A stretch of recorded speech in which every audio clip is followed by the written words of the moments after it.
Salut à tous. Bon, bah, comme tous ceux qui cherchent, et on est nombreux, tous les êtres humains dans l'absolu, hein, cherchent, moi j'ai cherché toutes ces années qu'est-ce qu'il fallait faire. Qu'est-ce qu'il fallait faire. Et c'est vrai que, à force de chercher, on trouve, hein.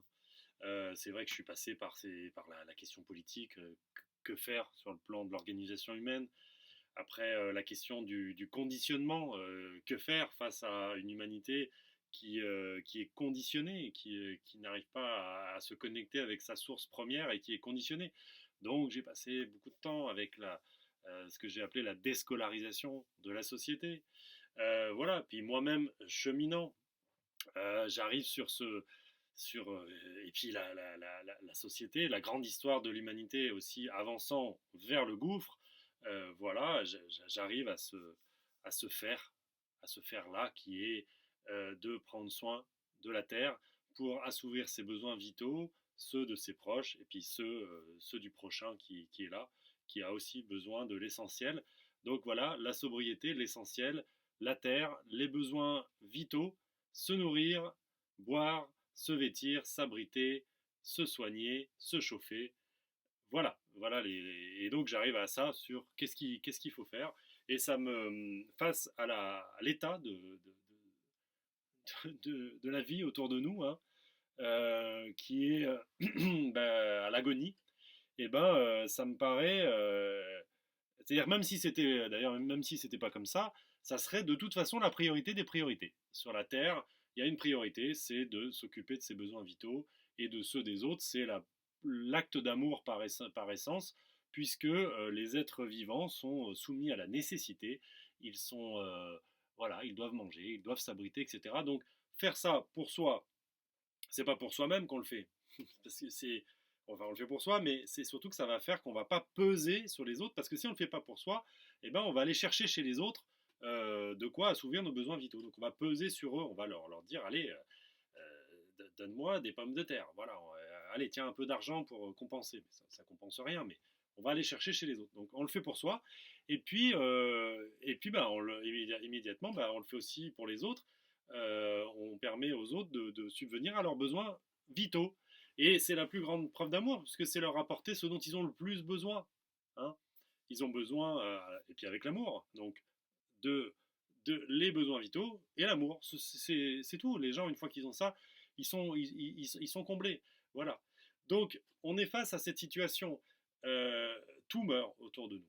Donc, moi, voilà, c'est assez rigolo ce qui se passe en ce moment où, euh, juste parce que les gens ne veulent pas rejoindre cette condition qu'ils croient basse, qu'ils croient pénible, ils croient que ça va salir leurs mains et tout, et ben personne n'y va. Personne n'y va. Mais personne, vraiment. Personne. Faut arrêter de croire que là, ça avance, hein. Non, non, non. Faut arrêter de dire ça.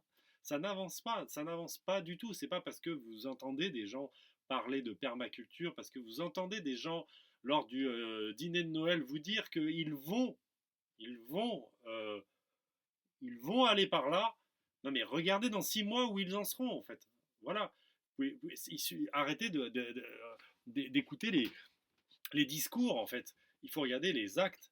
Et si vous prenez 1000 personnes en 2019, la fin 2019, combien de ces personnes vont réellement s'intéresser à un lopin de terre pour en prendre soin et remettre de la vie à l'intérieur?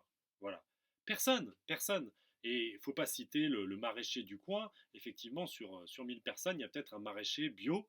Mais pour pouvoir nourrir autant de monde, ce maraîcher ne prend pas soin de la terre comme il faudrait. Voilà. Donc, la terre est abîmée de partout, la terre est meurtrie de partout, soit par les produits chimiques, soit par les monocultures, monoculture de céréales ou autres, monoculture de bois, des bois alignés tous pareils pour vendre du bois, monoculture liée à l'élevage, et donc la terre, elle est dans toutes ces situations, elle n'est pas en situation de donner de la biodiversité. Elle s'abîme, elle s'abîme, elle s'abîme, elle s'abîme.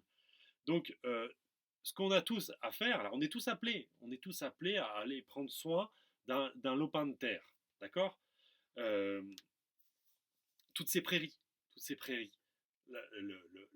la nature en Europe dans le monde, ce sont des bois abandonnés ou cultivés, et ce sont des prairies pâturées. Voilà, c'est ça. C'est pas, faut pas penser que, oui, il y a le mini jardin du papy là-bas, ouais, de 100 mètres carrés, d'accord, oui, dans la ville là-bas. Non, non, ça, c'est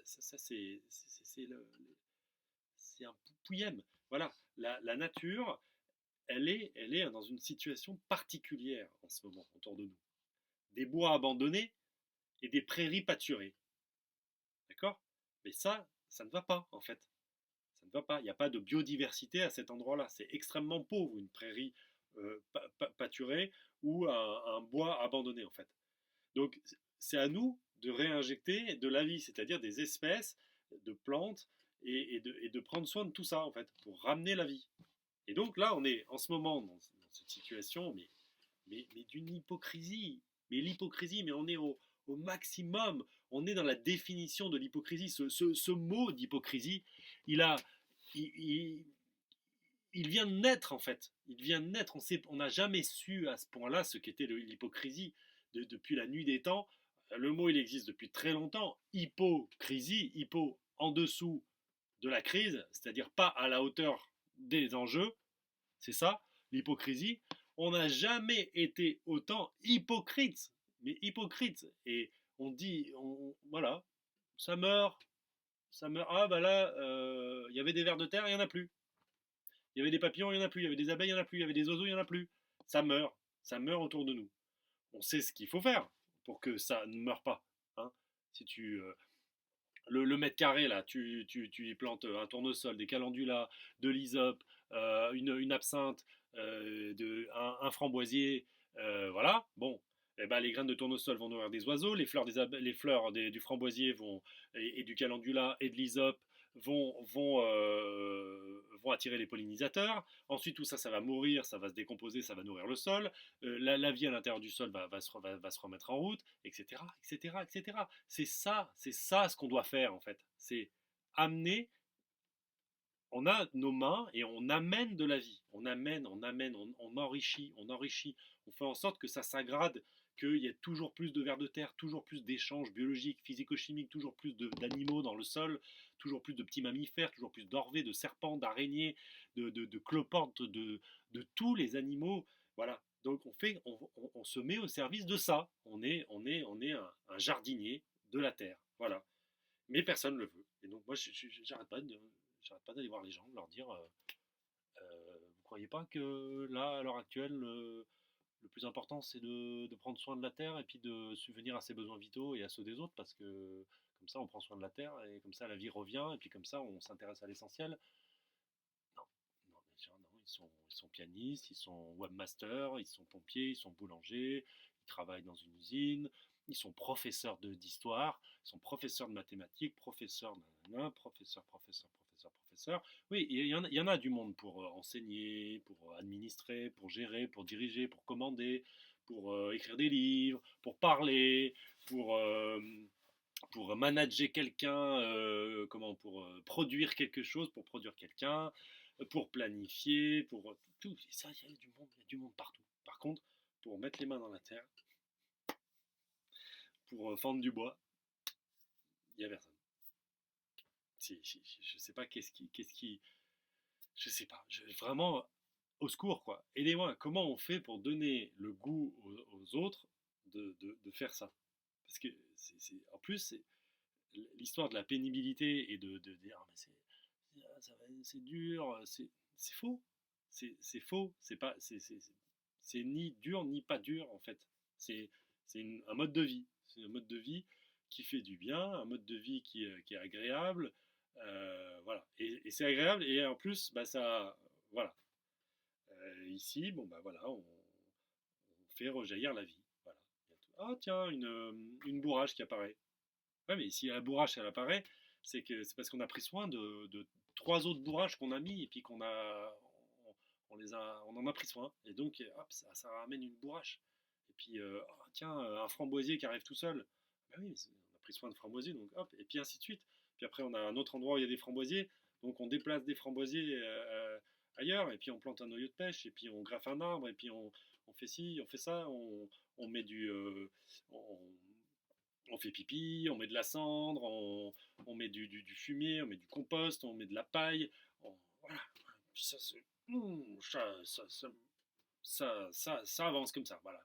Et la vie revient, en fait. Donc, moi, si je le fais là, vous pouvez le faire voilà, à côté, puis on le fait partout. On le fait partout. Et ça y est, la vie revient. Mais non, vous êtes professeur de biologie, c'est vrai. Biologie. Vous êtes professeur de. Vous êtes professeur. Vous êtes flic, vous êtes magistrat, vous êtes tout ça. Voilà. C'est relié. Parce qu'après, on peut le prendre on peut le prendre sur le psychologique aussi. Donc, c'est lié aux attentes de vos parents qui voulaient que vous soyez ceci, cela, lié aux attentes aujourd'hui de votre famille, de votre entourage, qui attend que vous soyez ceci, cela. Donc, voilà. Donc, mais c'est quand qu'on va faire en sorte que ce sentiment que les autres attendent quelque chose de nous, c'est quand qu'on va le convertir par rapport à la terre. Donc, en fait, les gens sentent, ah oui, qui est pas seulement Sylvain en fait que ça soit pas seulement Sylvain que vous combliez si vous vous intéressez à la terre, que ça soit aussi que voilà que vous sentiez que en allant vers le travail de la terre, vers prendre soin de la terre, pardon, on va dire travail de la terre, c'est interdit, euh, et ben que ça comble les attentes de vos parents, de vos proches, etc. Voilà, comme ça, pour vous, que vous vous sentiez bien au niveau de l'ego, en fait, au niveau de vous-même. Euh, voilà. Mais on devrait déjà y être, c'est ça qui est fou. On devrait déjà, prendre soin de la Terre devrait déjà être, à l'heure où on en est, là où on en est, vu les besoins qu'il y a autour de nous, ça devrait déjà être combleur d'ego, en fait. Mais non, non, c'est toujours vécu comme c'est l'ego. Si je suis magistrat, c'est encore c'est plus pour l'ego, c'est encore mieux, quoi. Putain, tout meurt, mais c'est encore, on est encore dans une période où c'est mieux d'être magistrat, quoi. Pour l'ego et pour combler les attentes de nos proches. C'est étrange.